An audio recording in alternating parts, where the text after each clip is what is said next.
Hi, I'm John Twist of University Motors. We have here a TD, a relatively late TD, 25571 of 53. And this has been sitting for, well, they're not sure, maybe 20 years, maybe 30 years. And before the owner wanted to start it up himself, he wanted to bring it here so that we could start it and start it properly. So there might not be any more damage done than has already been done by neglect and improper storage methods. The car is pretty clean.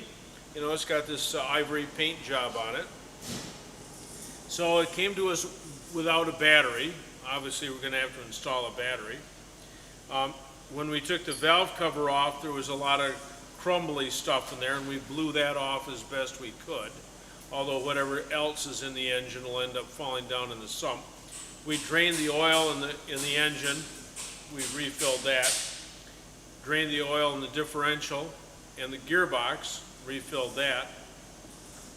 The gas tank had about that much sediment in the back of it, in the bottom of it rather. Nasty, nasty, vile stuff. And our first goal was to preserve the gas tank. We can always take the gas tank off, send it to the radiator shop, and the radiator shop will boil it out and get rid of all the varnish, all the hardened gasoline on the inside of the tank.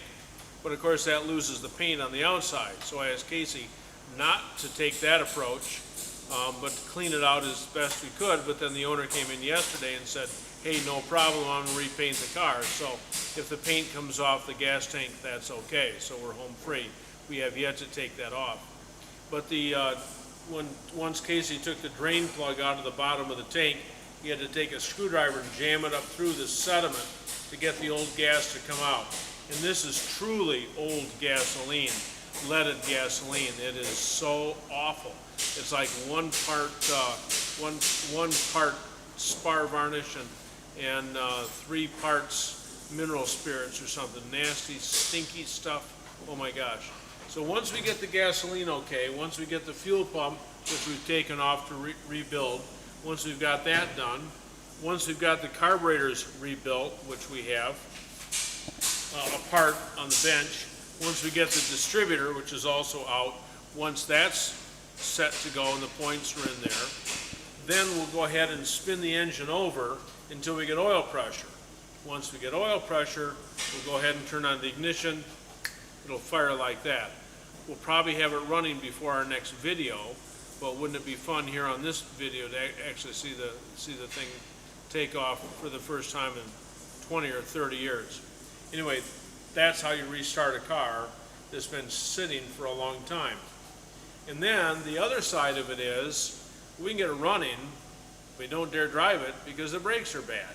So what should you do first, the brakes or the engine?